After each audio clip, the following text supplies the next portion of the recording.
Wow, this is amazing, guys. This is the most important part of this talk today, because most of you guys tell me that, Judy, we want to come to the US to study, but the biggest challenge is actually like the fee, the tuition fee. People complain it's like a little bit so high for them to afford. Right? If you talk to some of the people back home, they want to come to the US, they're always complaining about the tuition fee, like it's so expensive, they can't make it. So this is one of the, this is the best strategy to do it, guys. Like, you don't have to be worried about the fee.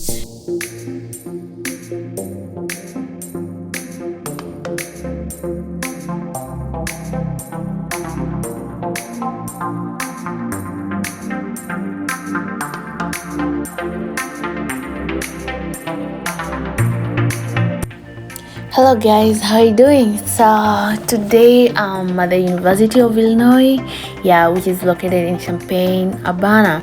It is at the south of Chicago, and which is around 2.5 hours drive. This is one of the biggest and public universities in the US. It's a nice place to be. It's so beautiful, as you can see, guys. So it is right at the middle of the town, and it's just a nice place, guys. So I came here today to have a conversation with one of the guys from Kenya. He's doing a master's in this university, and I just want to know like how he made it here.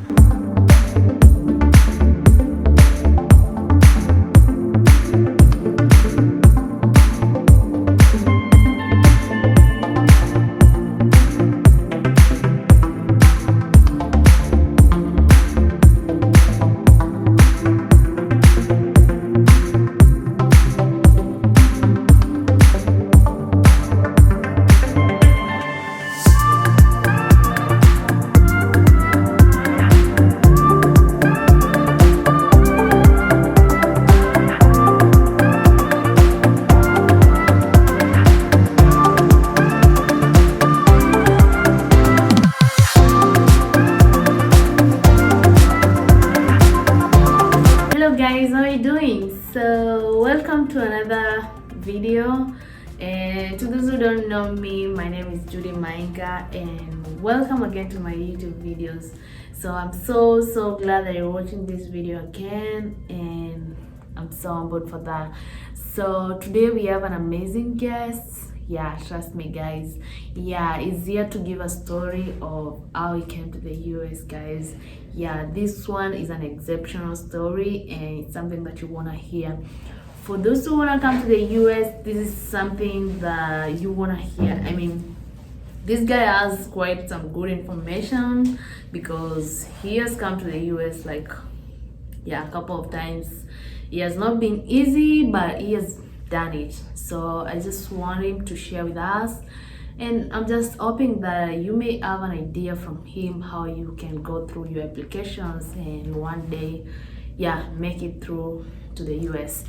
So guys, you're gonna hear from him, and I need you to pay attention, because he's gonna give a procedure of everything, of the entire process on how he came to the US, guys. So let's hear from him. So tell us who you are. My name is George Rumbe. I'm from Kenya. Wow. And right now I'm in the US. We're here at University of Illinois. I'm doing my master's degree. What are you studying? I'm doing crop science, but I'm trying to major on entomology and the insect pest management. So are you taking a master's program or a PhD? It's a master's program. Master's program, not a PhD still. No, yet. But not a PhD, for sure. Oh, nice. So 4 months since I joined this past semester. But right now we just finished our semester. We are in the break, hoping to rejoin again next January for our next semester. So that is George. Wow. So I like it that you're from Kenya. So Kenya, you can see I'm in Kenya. Oh wow, you should give me one of those things. Well, I thought you're from Kenya, I should have one of yourself. I just forgot it. I just don't know how to get one now that I'm already here. You can order from, people can order for you and then bring it over here for you. Yeah, you give me that connection. Okay, after this. Maybe. Tell us, George, how did you come to the US? I came to the US for the first time last year in March. Well, I came through an internship program that gives us some horticultural experience. Wow. Because again, my background is mostly in agriculture. Agricultural sector. Yeah, so I looked for those programs that gives us some background on agriculture or horticulture, part of it. Yeah, so I figured that would align with my career growth, career path, career journey. Yeah, so I remember when I was in, the journey began actually when I was in Israel, like 2 years ago. Yeah. My friends, I had friends who were there, and we were doing international food security and safety. Yeah, so as that was going on, you also have to figure out what the next thing after that is done, right? Yeah, and, sure. And so I remember we had some friends who were there who had finished a year before us, and they had found these programs that that brings the internship programs in the US. Yeah, it's true, sure. And so I was like, okay, that's a good idea. Maybe once I'm done with my program with them, master's program in Israel. In Israel, I would want to also come for that. Yeah. Yeah. Wow. Yeah, and so while I was doing that, my mind was already set up to when I'll be applying, looking for them, putting my application, and then seeing how it goes until by the time I'm done with my program there, I'll be able to know if I'm coming or not. Yeah, but at that time the target was I needed to come after that was done, my program was done. Yeah. So I remember the application process for me, well, since those friends were already here, so they were able now to share with me, and like now there's a program, to give you an idea of how to look for the program and then how to apply for it, just like they did, right? Oh yeah. Yeah. So I remember just like about 6 months before I was done in Israel, I began to apply for the internship programs. Yes. So once I got the link from them, I checked and I found that the earliest I could come was maybe the next year in March. So you were applying in 2019? Yeah, 2019, yeah. So 2019 is when you were applying for the program? Yes, exactly. While still in Israel? And then how did it go?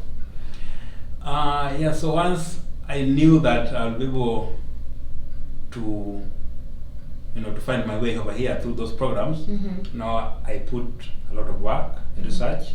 Effort. Yeah, too much of research. Like how, like, do I qualify? First of all, do I have the credentials to meet, that program? And yeah, I thought, I think I did, because whatever was required there as part of the application, I had. Yeah, like you had fulfilled all the requirements. Exactly, true. Yeah. So I just began to really get into the system, into the website, put my biodata there, apply as required, attach my documents, and then I wait for response or reply from them. Wow. Yeah, so I began doing this around like 6 to 7 months before my program there could end. Yeah, so I can have some time to work on this as I finish my program. Your master's, before you finish your master's program in Israel? Yeah, I got it, exactly. So you started like a little bit, like 6 months, 7 months before? Yeah, just to have some ample time to be working on those things, because I didn't want to finish and then start. Like being in a kind of a rush? Yeah, I need to start so early, and then if there are things needed, I'll be able to have enough time to work on them to fix while I'm still there. Get? Yeah. Yeah. So I began doing that, and like now 2 months into hours like finishing over there, that's when now I was able now to get my response, and I knew that now I was qualified. I was given the chance. And so now what lied between me and the US was now just the visa. The visa, the embassy. True. Yeah, so now the program had accepted you, approved you for everything, sent you all documentation that you need. So the only biggest barrier between you and the US and your staff is the visa. The visa. Yeah. Yeah. So now this visa thing was a bit hectic because now here I am not in my country. I am way back in Israel. Yeah, I know. And we know that most times they require us to, if you apply for the visa, you can do it in your own country, right? In the embassy in your own country. In your home country? Yeah, my home country, yeah. But now I was not in my home country, I was in Israel. Yeah. So, and my time also was tickling, like I was almost winding up in that program over there. So I said, after like a bit of consultation with other people, I like agreed to try it over there, just to use the US embassies in Israel to apply for the visa. Yeah, so you didn't want to come back in Kenya? Yeah, that was not an option because again it's expensive and time consuming.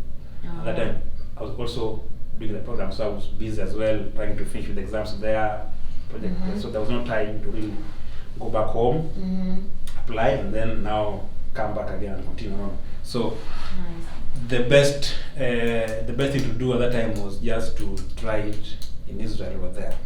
Yeah, and once I got the information, my documents were shipped to me from the US to Israel. I got them, and I began to now apply for the visa.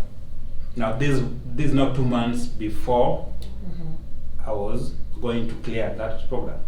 Yeah, so what documents did you receive, for the visa applications? Yeah, well, okay, some must come from the program itself, like they must send you the documentations, which are like genuine and legit, that you'll use at the visa, to the consular visa embassy stuff. Yeah, so what are these documentations that you received from your program? The documents that would enable you to apply for the visa. Okay, all these programs they send because it's a cultural exchange program that's on a J1 visa, and so the documentation over there it's called a DS 2019. Yeah, that is the document that comes from the Department of Homeland Security in the US to the program that now shows that the program has now given you the green light to go apply for the visa. For the visa. Yeah, so I received the DS 2019, it's given to me, plus now my training plan, and now what I was going to do with the place as well. And now, with that, now the rest now was now my documents. So those two came from the program. Yeah. Then now the second thing's batch now my documents.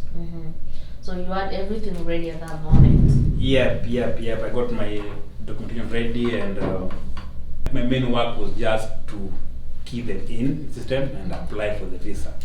Right. Okay?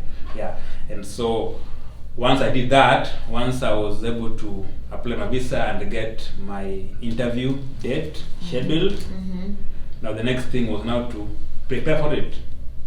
Yeah, nice. As you know that not always an easy task preparing for the visa interview. Yeah, I know. You can attest to that. Yeah. So I had to really prepare for that, do some research, ask friends who had done theirs over there. Yeah. So at least you have an idea of what to expect of the embassy. Exactly. To know how, what do they ask, what should I have, how should I answer those questions, and etc. Yeah. So I did all those plannings. Yes.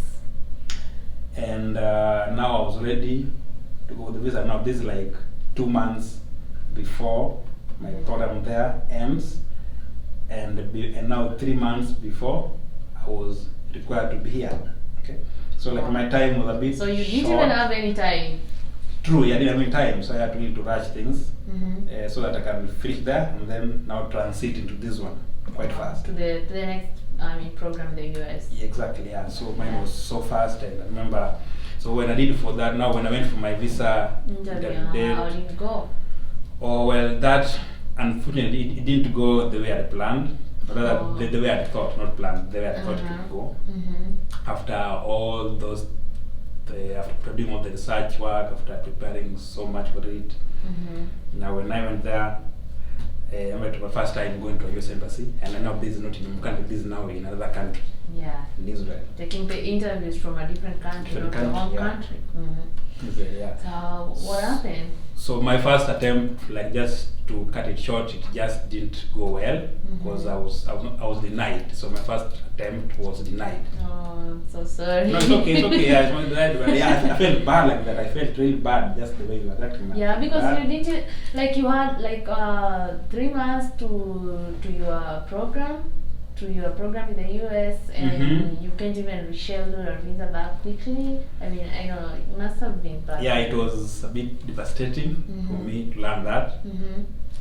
And so, remember at the consul, I didn't ask many questions because most times they don't ask many questions. It takes barely 5 minutes or 3 minutes at most. So and it's done. So when I just went there, the consul, I remember just asking me what was I doing in Israel at that time. I said yes, I was there for Internship Programs. And then the next thing would be what I was going to do in the US. I said I was going for my exchange program as per what is in my documentations. Yeah. And just that, and I remember... I mean, 2 questions? Yeah, only 2 questions. Yeah, shockingly 2 questions. And I was like, oh, okay. And I remember the guy just giving back my passport that man could go today. Yeah, and I was like, oh. So I was almost asking him why. and then he just gave me a paper, like a document that shows why I was denied, because I think they give people a common document that you go and read to tell you why your visa was denied. Yeah, that it was based on those reasons. On those reasons. So what was the reason that you were denied the visa? Because 2 questions? Well, yeah, that document that they give, its main theme is just to show that you don't have enough home ties. You know? Okay. Yeah, that maybe they believe if you come over here, you want to go back, so they really have to be convinced that you have good home ties. So that even once you're done with your internship here, you're able to go back home. Yeah. So it was just a general kind of a response, but not really going down to the specifics of your case, right? But did they ask any questions about you having some home ties, or they just assumed? No, that part didn't really appear. They didn't ask you any kind of the verbal interview. Yeah, I think maybe I didn't put it so much comprehensively in my online application. Oh yeah. Yeah, maybe I just thought about that like way later. But in the verbal communication during the interview, it didn't really appear over there, right? So probably the online application where you're supposed to indicate about your family ties, evidence, stuff like that, maybe you didn't do a good job there. Yeah, now I thought it so way after. Okay. Yeah, and so that on that day, I remember it was on 2nd of January. Yeah, a few days after Happy New Year on last year, 2020, and yeah, it was denied. So I had to take my passport, take my documents, and go back home. Wow. Yeah, and I just went back, tried to reflect on what did I do wrong, you know, things like that. Begin to ask questions like, oh, what if this, what if that? Yeah, you know, so many but questions. The answers, it's already done deal. It's not going to work anymore. Yeah. And so now there was feeling devastated, feeling low, feeling discouraged, feeling like my plans are not going to materialize. Working. You have to finish your program and go back home. Yeah, and I have to now think of plan B, because now that was my plan A. After I'm done there, then I move here to continue. So now that having been denied, so I had to go back to the drawing board and think about my next course of action. Yeah. So now before I thought of the next thing to do, my plan B, I remember I talked to my program coordinators over here, then told them that, you know what, my visa was denied, so I don't think I'll be able to come. Yeah, you won't make it for the program. Yeah, denied, yeah. And I remember she advised me to maybe use 3 options which were available at that time. And the one she said is that I could maybe go home and apply for visa in my home country. Yeah, use the US embassy in Kenya. Yeah, in Nairobi, yeah. So like what she was saying is that I leave my program there in Israel, move home to my country, and then apply for visa in my home country. That maybe I was denied because I was not in my home country. In a different country. That's what she thought. The next option she said was that I can reapply again, the second application. And the third one, she told me I can suspend or I can postpone my internship and maybe go back home, stay a bit, have my home ties well put. Make your application stronger. Yeah, way much later. The second cohort. Right. So after checking on those three options, I was like, no, I think amongst these three, I chose the second one, which was to reapply. Reapply still in Israel because you're not yet done with your program in Israel. How are you gonna go? So you want to choose the second option. Yeah, and I was convinced that maybe my case wasn't bad. That maybe I just had bad luck on that day, and then that's why I was denied. So I kind of became more convinced that if I tried again, I was able to get. And thankfully in Israel, they have like 2 embassies over there. So there's an embassy in Tel Aviv, one embassy there, the second one is in Jerusalem. My first trial was in Tel Aviv. So I said, now this second one, I'm going to take it now to where? To Jerusalem. To the other embassy. The embassy in Jerusalem, So I quickly went back again to the system, online system. I reapplied to the embassy in Jerusalem. Had my date scheduled, and then I was again preparing for the second interview. This was like only 3 weeks after I had been denied. Wow. So I took it pretty fast. That was fast, man. Yeah, it was being bold and just going for it. You just try again, don't give up. Yeah, don't give up. Yeah. So like when it is only 3 weeks between my first one and the second one. I know if I find a new consular and maybe what are different questions, I'll be able to convince them. Maybe you can sail through, True, yeah. So I did that, and my day was coming soon, and then I prayed, went back, and then went to Jerusalem for my second interview. And that was not bad. I remember when I was at the consular, in the cubicle, talking to him. Yeah, I was really panting. My heart was really throbbing, going fast. I'm like, my worry was that because once you're denied, it's known that you're denied. Yeah. So worry was that you'll be able to call or confirm from the Tel Aviv office on why I was denied, and then just say that. But yours was denied, so why are you coming back again? I know. Yeah, so that was my main worry. That maybe they will consult in that at the embassy level. Consular. Because it was just 3 weeks after my first one, so it was really still fresh or still recent. But it just took the normal consular interview format, how it happens, just asking me what I was doing over there, what I was going to do here, my just plans. Like the previous questions. Yeah, but not that was a bit more lengthy than the first one. So the guy was trying to ask more. Yeah. Okay. Yeah, and I was able now to explain a little bit of my program over there, my plans, what I want to come and do here, why I want it here. Etc.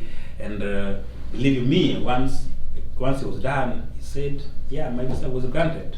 Wow. And I felt relief. I felt like, really? I'm like, wow. Yeah, so yes. So no, I left that place thinking maybe that guy over there was having a problem with me. Because how come this new guy has given me the visa? So I said, well, so it means that we did have a good day. So he wasn't convinced about you. But now this new person was really, really engaging with me, and he found me fit to get the visa to come. Wow, nice. And he took my passport as I do, and then said that my visa will be mailed to me, to my address, the next 10 days. Wow. And my second journey to get the visa was now a success. Wow. And I was extremely happy, very much joyous, and now bubbling, really now come to the US and continue what I had planned, like my journey. Yeah. Wow. Yeah. So I did that, and I think 1 month later, once I was done with over there, Your program with the I just got my visa mailed to me, the passport, and I planned to talk to my connector here and told them that yes, now I have my visa and now I can come on this date as per my training plan. And I did that. I applied. I went for my booking the airline ticket. And I just came directly from visa to here. I didn't go home because the time. Do you want to go home and say hi to No, family? the time was so little that I couldn't even, go back move home back and come back. back. Again, expensive, yeah. So I just decided to go direct, just to cross over. Wow. So how long were you in Israel? Until that time I was there for around maybe 16 months, under 1.5 months. Yeah, something like that. Yeah, so now you're coming to the US for an internship program that goes for around 1 year? Yeah, 1 year, just 1 year. Wow, so you're going to be out of the country for like 2-3 years? Now combined with the 1.5 years in Israel, so I was going to be away from home almost 3 years, maybe 2.5, going to 3. Wow. Did you have any kind of homesick? Homesick I left in high school, so right now You didn't miss home really? You didn't want to go? well, just a little, but your life must move on, so you need to work on, focus on important things and get it on the groove there. So yes, I did miss, like if I had the chance, like a good opportunity, I could have gone and then move back, but that time was so short, so I had to really come and start my program very fast, so I didn't go home. Wow, that was so nice. That's amazing, man. Yeah. If it was me, I would have said, I miss my mom, I miss my family, let me just go say hi and then come back. Well, that's also maybe fine. in a week. Yeah, over in 2 days. Yeah, even 2 days at least, man. Like 3 years out of the country. Yeah, me, I was fine with that. I was fine with just coming over and not really going home. So now you come to the US on an internship program. So how did it go? Oh yeah, that's now my first time coming over here, and it was on winter, last year March, a strong winter. I was here, I was picked, taken to my, the place that I was going to stay. And then 2 days later, I began my program. So that, it wasn't bad because I didn't know what to expect. So I didn't have like too much things to adjust for. Yeah, I just really got acclimatized very fast. And my journey began. Now I started really taking part in the program, internship, working here and there, doing, meeting my training plan as it was put. Wow. Yeah, and that was a good experience. Sure, good experience, because that led me to know what I'm doing here. So that was a good experience. Wow, that's amazing, man. Wow. Yeah, that was it. Yeah, so now that was your first time coming to the US. So now you're here for the second time. So tell us, how did it go? The second time, it just happened 4 months ago. Again began when I was here. So yes, I was doing my program, my internship program over there in the horticultural field. And so the same thing that happened last time. I was thinking, now what next? Right? Yeah. Oh yeah, of course you have to how think do I transit? How do I grow? How do I move from this level to the next level? Exactly. Okay. And at that point in time, what made sense to me was just to get more education, to go back to school, and try to specialize on something that I wanted to do. Okay. Yeah. And then I'll go for it. So once that was done, I can go now to transit into this new academic, schooling thing again. Yeah. Yeah. So while I was there, I became interested in wanting to do entomology. Yeah, that's basically just trying to study insect pests and management. Because again, as farmers, maybe as people who are growers, agronomists, they all grapple with insects. with pests to their crops. So a lot of science is always put in how to study and maybe control this pest, which is very key when you want to focus on food safety and security. Yeah, exactly. Yeah, you have to really have a plan on how you're going to work you can out control on them. Pests in your farm. Yeah. Yeah, because where I was, there were pests in that, the farm. In the farm, yeah, in the greenhouse, yeah. And I was seeing how the farm manager there is really battling to managing the pests, yeah, with the students there. And I was like, yeah, I think I want to study this in more detail, and put myself up there as a person who can really be a scientist on matters, insect and pests. Okay. Wow. Yeah. So there now I began to figure out, now how do I get the school? How do I apply for the schools? Yeah, how do you begin about the studies again? Now you are on a J1 visa. Sure. Yeah, that now was a J1 visa. And now school would be an F1 visa. Right. How do you switch? Yeah. And I remember, so I met some friend of mine over there. He came, and then the friend had been into this university before. He was doing a PhD here. University of Illinois? Yeah, wow. some years back. And so he told me that, if you want to really do things things that are in the field of agriculture, then University of Illinois is a good bet for that. Wow. You can look for programs over there, search and see if they have a program that really fits you, and then apply. Wow. Okay. So once he told me that, he said I can start just right away while I'm still here, so that I can see if I can transit from that J1 from to J1 to F1 without you going on. Yeah, that was the initial thought. Okay. And so now the big thing is, how do I apply? Transition. Yeah, no, like how do I apply for the schools? Oh yeah, right. The schools, school. Yeah, and what level of education do I want? Yeah, do I want to go for a degree? Do I want to go for a PhD or a master's, thesis masters? Okay, right.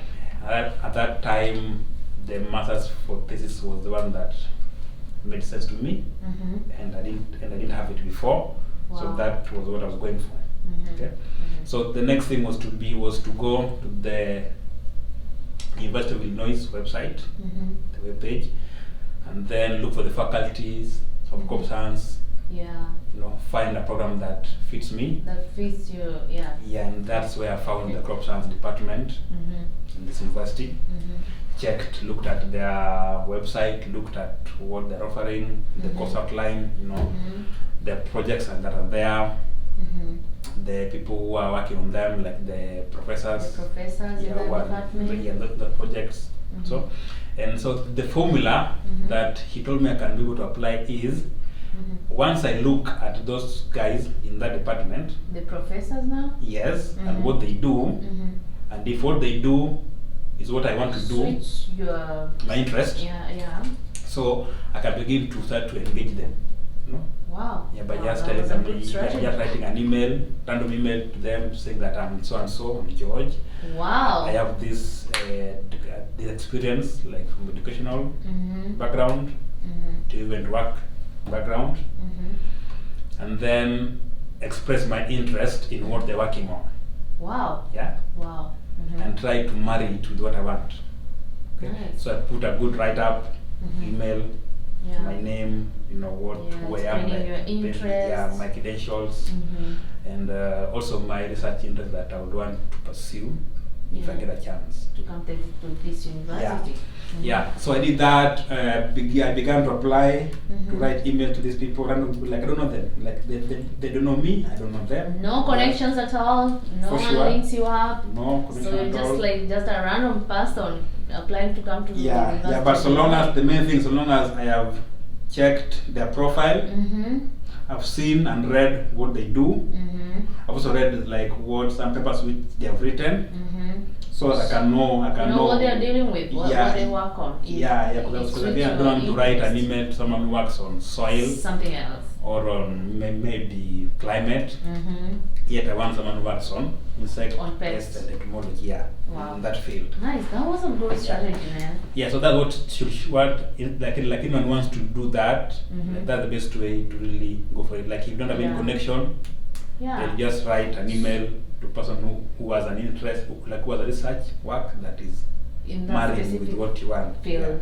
Yeah. Wow, so I think this is good information, guys. Yeah, can you hear that? Like, if you want to go to any university, you just need to go to the website and decide on the kind of program that you want to take, right? Yeah, Sure. and then once you identify the program that you want to take, you also need to go to that department in that school and check the professors in that department, the projects that they're working on, and then start emailing them. I think that's what you just said. Yeah, and Wow. just be sure that even if when you email them, for sure some will get back to you. For sure, yeah. Some Wow. will get back to you. Yeah. They'll tell you that they don't want, like they're not really having something for anybody right now. I mean, they don't need any help at the Students, moment. yeah, or they don't have any project or no funding for them, for their lab.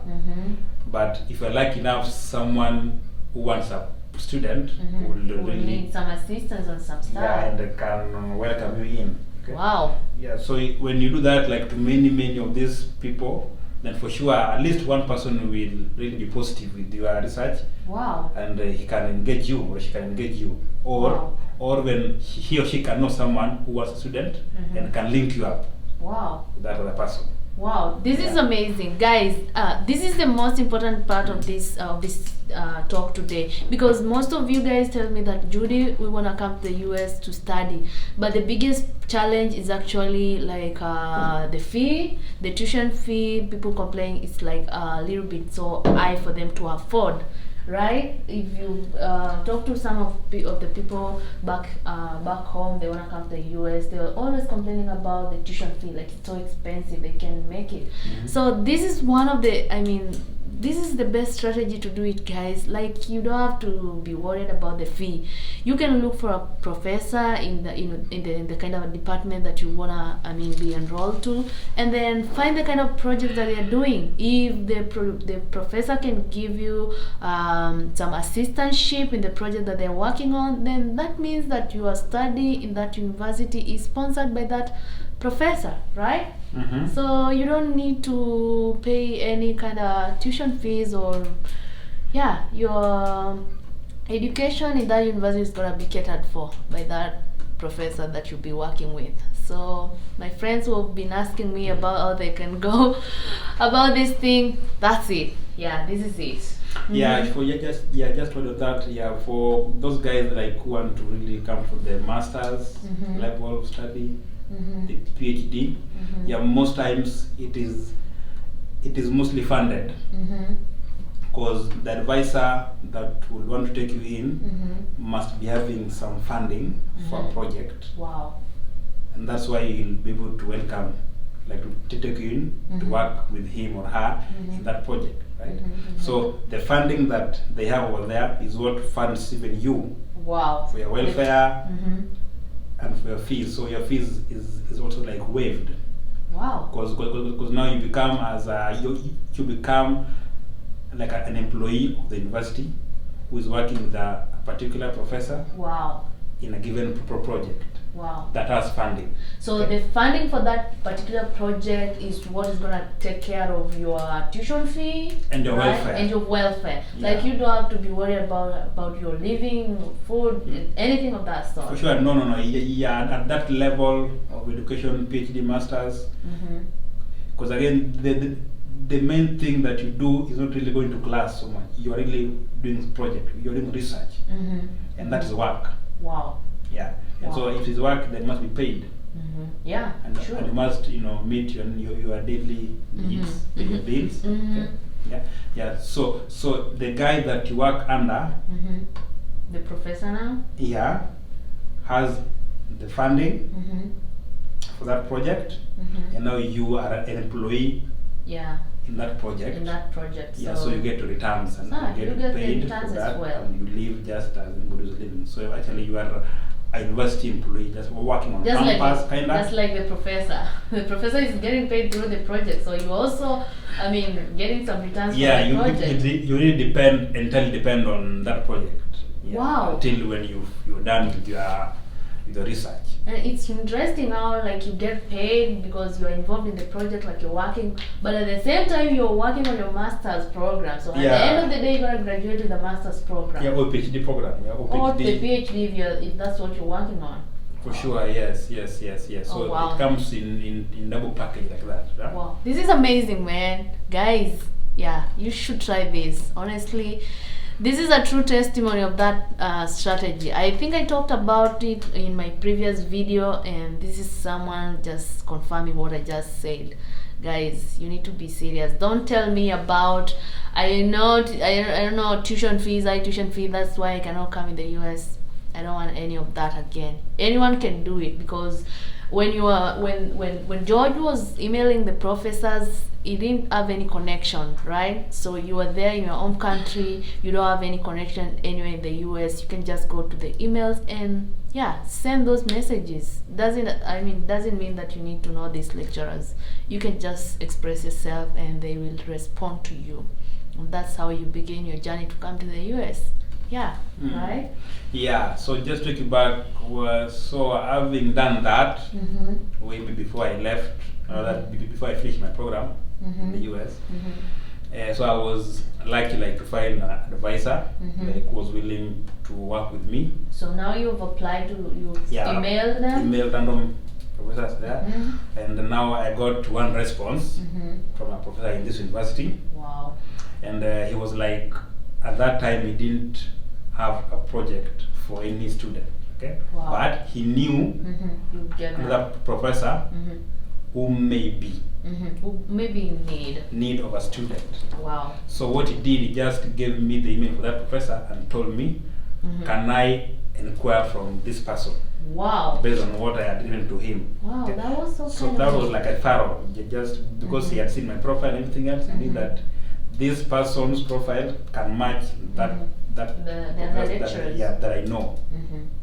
Okay, and so once he gave me the email address, I wrote to that professor again, and I think within 2 weeks she got back to me. Wow, that was a short duration, man. Yeah, and now she was like, oh, I have seen, and now what she did was just to try and schedule an interview with me, just to talk to me, find out what my interests are, and see if I can be able to get to what they were also doing.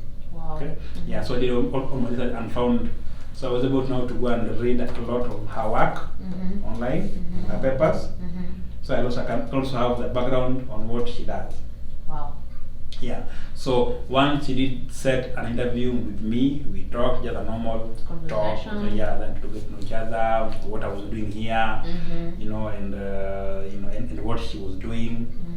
Okay. Right. And if what she's doing can match my interest, and I was like, yeah, cool, yeah, that's what I want. Just spot on. Yeah, okay? You're like that. I'm just waiting. Yeah, I can work with you in that project, in that field that you are in. Yeah, and so having that talk with her, and so apparently she was looking for a student. Yeah, because she was a new lecturer. Wow. It was a new lab, and she has funding for a project. Wow. Yeah.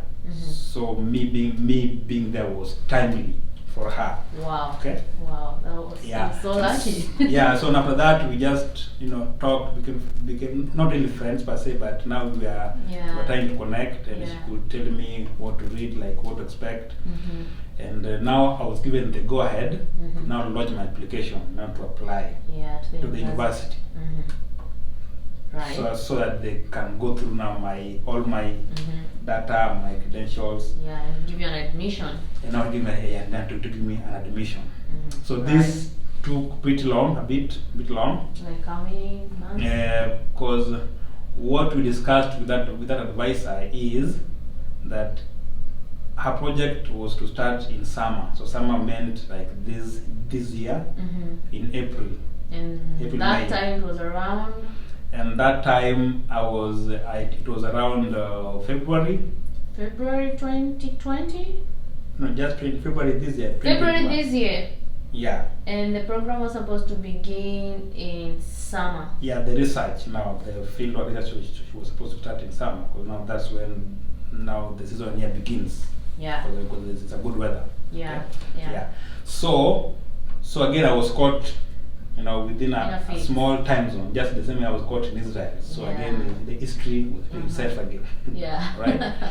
Yeah, and so now my J1 had to be changed to F1. To F1. So now how do you do it? That's the big key. Yes, now how do I do it, right? So I remember I consulted the university over here and like told them that you know what, I'm in the US, so I can just transit. I can come, I can just transit like that. And just change your J1 to F1. Yeah. So that I'm like, I didn't know that it was not possible to do that. Because of what? Maybe because of my country, or maybe because the J1 that I had. Yeah, so that was possible to really change it into F1 while I'm still here. Yeah, because of your J1, you have to fulfill your 2-year requirement. There's that clause of 2-year requirement. Before you change to any visa, you have to fulfill the 2-year requirement, even before you can get any other visa. Yeah, so that was like the barrier for it. Okay. So now what they advised me to do is for all F1's visa, you must just get it from your home country. Wow. Okay. And so that meant that I have to do what? I have to return back home. To Kenya. Yeah, after I finished my program, because it was now almost coming to an end, as you can imagine, 1 year, right? So I need to go back home and just have only one month to do all these things, and then return in May. Wow. So according to how it was structured, I was supposed to go home, then use the month of April this year to apply for a new visa, and come back like in May to begin now my research with my advisor, Mona found. Right? Yeah. So now I began to apply for the F1 visa very fast while I'm still there, because they gave me all the documentations, the I-20s, the I-20, all the supporting documents. True. So I did that. I applied. But being a COVID year, you can imagine. So the interview dates were not easy to find. You couldn't get any slots. Why not? Back at home, they were all booked, and there was no a nearby interview date slots, for you to find at your own time. Okay. And so what I found out at that time was the next date was to be in July, and so this meant that I couldn't come and start. You couldn't make it. In May to start in my summer program and the research work. Right? So having told them that, now they were supposed now to change my I-20 to a new semester, now to a new date. Wow. Now, which is now to be in August. You have to come in for the fall. Fall semester, actually, yes, true. Fall semester. So now, once I finished my program, I signed out, and I began to battle my mind. Now, what if I don't make it again? Yeah, because right now you're gonna apply for a new visa. Yeah, I mean, you're just like someone who is back in the country, like in Kenya, and they are applying for a visa to come here. It could be approved or denied. Yeah, I am already here, and I'm now leaving to go and then come back. You see, so that was a real gamble. I wasn't you're not afraid? Because we know, I thought it's a gamble that it may not really work out, because of how I know it pans out back there. People really don't get these results quite easily. Yeah, it's a gamble. But what made me become more convinced is that I knew my case was a strong case. Yeah, because I had the funding over here. Oh yeah. So anything that would want me to show any funding kind of thing. Funding evidence.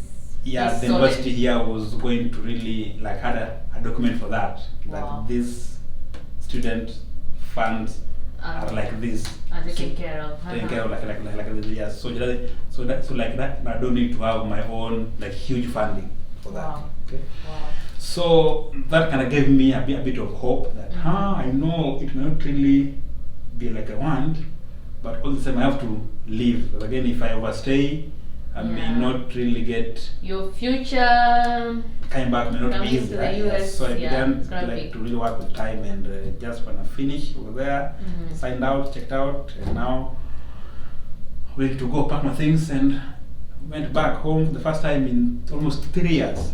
Wow. So Okay. now you're back in the country after Yeah. 3 years. And I was back with only one main aim is to reapply for the visa. One F1. Yeah, that was the main thing. So that actually, if it taking was me home. possible for you to switch from J1 to F1, you would not have gone back home.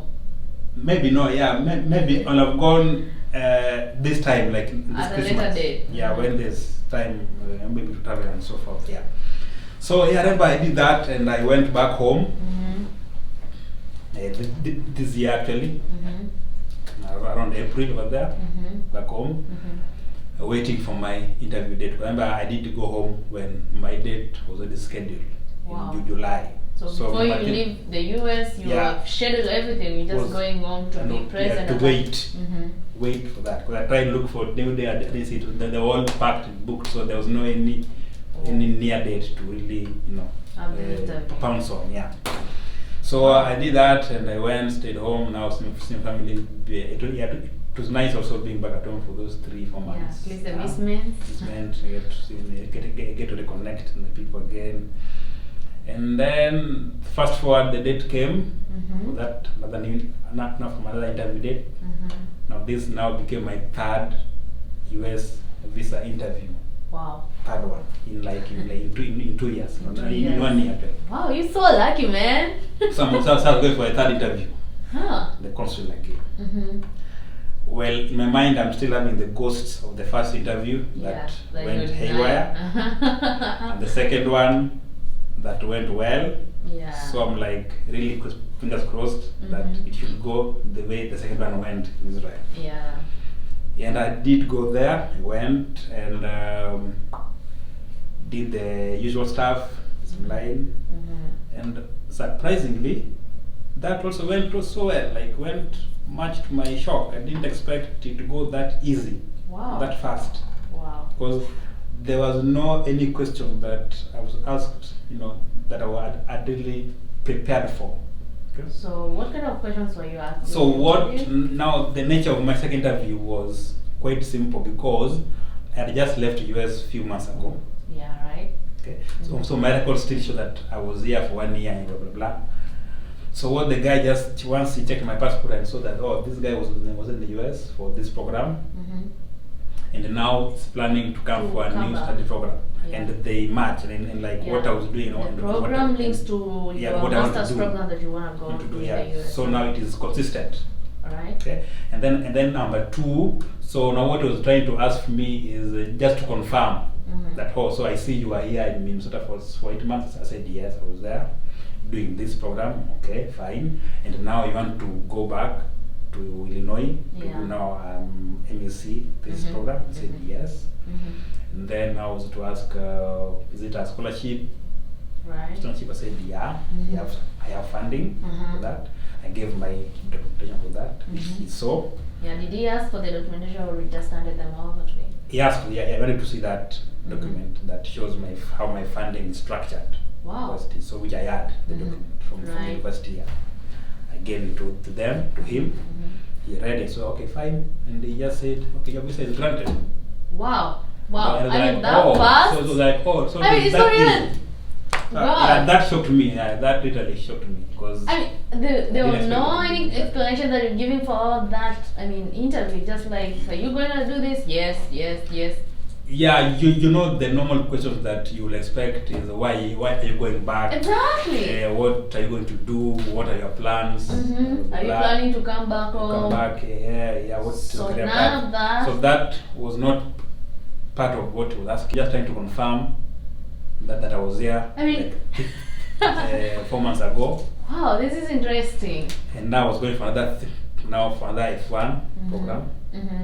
So even that the 2-year rule barrier that I thought was going to be a barrier to you. Or a hindrance didn't really come out, because again by law you can actually change that. You can go and come back as another F1 because it doesn't really stop you from coming back. Wow. So the 2-year rule only happens if you're going for another visa like something else. Something that is now more permanent. Wow. But things like visiting, tourism. So basically, you're just going family. for like confirmation. I mean, you left the US on a J1 to change your F1 visa and doing it from your home country. You're like just going to confirm your visa. I mean, no questions, no stress. The way you Well, are I didn't know about that until on that interview. But now you know. So people are stressed. Oh my god. Well, People wanna do change your J1 to an F1. You see, there's an idea, there's an option for you doing that. It wasn't stressful for him. It wasn't a gamble like he thought. So it just went out like so smoothly. So I think people can try that. What do you think? Yeah, I mean, if your case is just good, if your case is consistent and you haven't really overstayed, yeah, and it is, and by law it is possible. Then finally, yeah, they know what they do. Like they know that it's possible to change from J1 to F1 under these conditions or these circumstances. So if you meet those circumstances, then you are good to go. You need to explain a little bit of what you want to do, and it will be a really hard time for you to, to like cross that bridge. Wow. Yeah. So would you advise someone to go back home and change their J1 to F1 or just do it from here? What do you think? Well, it's not a thing of advising them, but even the school itself would advise them to do that. Because the school itself here don't have that structure, that mechanism to change your visa from what it is now, J1 to F1. J1 to F1, if you don't pass through the consular section. Like especially if you have a J1 that has the 2-year rule, then that will require you to reapply for a new visa from your home country. Okay. Wow. Yeah, so the school really has that policy as well. So they can't really change it for you that easy. Wow. So you mean like it's almost like possible to do it, or some people can try? Maybe different universities have some kind of different policies on how they do it, or is this the easiest way to do it is go back to your own country and do it from there? Well, I think it depends with the visa that you have that you want to change to F1. I mean, yeah, because for sure, if you have the J1 that has a 2-year rule mark on it and is not waived, then the school may not have the capacity or the mechanism to have it changed for you. They will most obviously advise you to go change it in your home country. You just go and apply for a new visa in your home country, much as they need to me. Okay? So now, you making that bold step depends with if your case is strong enough, if you have consistent argument with maybe what you are doing before and what you intend to come and do. Okay? Yeah. And mostly, if the funding is available, then that shouldn't worry you so much, because most F1s, they really focus on the funding, like who is a sponsor. Right. Okay? And because they want to know that you're able to fund yourself, to be able to feel comfortable when you are doing your studies.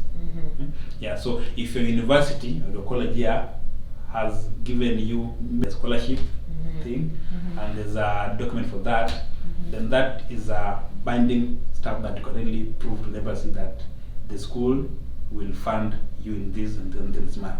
Okay. So they don't need to really focus on your own funds, Right. because they know the school will be able to fund that for you. Right. So if you have those kind of things, then it should not really be a worry for you. You can actually go and sail through. I mean, you can trust yourself. Yeah, because I was there before, so I'm a case example. And Yeah, you know, school. the biggest problem is like people are like, I'm just going home to gamble for a new visa. Really? Is it gonna work out? Yeah, just make sure that you gamble in the right way. You know that it has high chances of going through. Wow. Then now you can do the gamble. Yeah. So now you get your visa vetted, and now you start booking your ticket to the US. Oh yeah. So now once that was done, I mean, once it was accepted, great for me. Now to really work on my timing, coming back, coming. Now to start a new this new journey over here. So that's now basically not so difficult. Just need to plan the school and tell them when I'm coming, when they expect me, because it has to be on the admission date, that is on the I-20. Right. From there, so you just need to plan with yourself the I-20 dates. When you're gonna arrive. Arrive and then start. So I did that and planned, and I came over here. And 4 months away. Now after 4 months, now I'm back. Wow. Wow. So it didn't feel like I'm coming like a new person. I just felt like I just went for holiday and then came back. Wow. Wow. Yeah, though now in a different state, but still in the US. So I didn't have. So you felt like you were used to the system. Yeah, I just came for like a second time, not really to feel like it's a new. Yeah, like how you felt the first time. Yeah, it's true. Like I felt the first time when I came last year. Yeah, sure. So and then I'm 3-4 months later on. The journey continues. Wow, how does it feel? How does it feel now? You here doing your masters? Well, because it's what I wanted to do. Yeah, it's what like I wanted my life to be structured, like in this phase of it. So I feel I'm in the correct path, the way I'd like wished for myself. Right. Prayed about it like that. Yeah. So I'm just taking it as per the program, as per the school calendar, until when I'll be done with my my research work, thesis, and then see how to move on to the next big thing. Wow. Yeah. So it feels good, fulfilled. Wow. Just to meet growth, which I wanted, like to grow from that to another level. You see, yeah, because again, you don't want to be receding. George, that was an amazing experience. That's an amazing story. Wow, I'm so glad that you were able to share all that. And I'm just hoping that our viewers, right there, our fans, they will have some, good idea on how to go about their applications, especially for those who are interested in doing either a J1 or an F1, especially, those who are interested in coming to the US for a study program. So what advice would you give to someone who is, in need of pursuing this application and they're trying to maybe, just get started? Okay, for someone who really wants to pursue this journey, then they have really to do a lot of research, find information on what you need, and just do the right thing, try and make those applications. Do not give up on them. Right. Yeah, set as many as you can for very many universities. Look for those information a lot. And once you are in that state whereby you now have a clear picture where you want to head to, then just go for it and do this. Just apply, and I'm sure you will, for once, get that positive feedback that you wanted to get. Yeah. Wow. So people are looking for Fs. I always get these questions, like people are like, Judy, have been applying for scholarships, I'm not getting any. How do I go about it? I'm really interested in coming to the US, but I can't get any scholarship. What advice would you give to such kind of a person? They really want to come to the US, but their budget is really restrained. They can't afford, and they're looking for a scholarship to come to the US. What would you tell them? Just have to continue looking for them, just continue, creating these networks with friends, maybe who are here, maybe who are scholars too, and they can be very instrumental in helping you, apply for some that they know about. Okay, but even you, as you do your own, applications research, you just need to intensify on that. On your application. Yeah, on research on how on scholarships, and then have the credentials, have what is required. You need to have some strong applications. Yeah, make it stronger. Competition. Yeah, true. Is there a competition for sure? Yeah, and so for me, I just say, just continue to apply as many as you can. Yeah. And I believe you will, get that one positive outcome. Yeah. And do you think if someone is applying for a scholarship, do they need to apply to the university first, get an admission, or go for the scholarship first? What comes first? What are they supposed to do? Are they supposed to apply to the school first, or do the scholarship application first? Okay, well, I see the scholarship thing is always attached to the school. Okay, so if the scholarship application in that faculty, then they'll obviously put those details over there. So it's like you're applying for a scholarship within that school setup, that faculty setup. So it is within the school. It is not really out of it, unless there are others which are like out of it, like maybe the fellowships. Yeah, which are not part of the university. Yeah, but what universities offer, if they have scholarships in those departments or faculties, they have to put the links over there so that the students can begin to apply for them in that faculty arena. So you apply as you do your admission application, right? Yeah. If that program will require scholarship and the university has one, then most likely they'll put the links for the scholarship there and then how to apply. So it's just upon you to check on that and see if you meet, the requirements. If you can qualify for it, then give it a shot. So how about these other applications, like the government application? I don't know, government of what, which country? Like people try to find those kind of applications for, those kind of scholarships. That's what I'm asking. Like, are they supposed to apply to the scholarship first, or are they supposed to get an admission first, so that when they're applying, they have a specific program that they're enrolling to, and now they need funding for that program? Or are they just supposed to go straight to the scholarship application? Because most of them are so confused about this. I think that happens once, like you get an admission to a university, right? And then now there is when you apply for those scholarships. Exactly. Because again, they will mostly be aligned to the university that has given you the admission.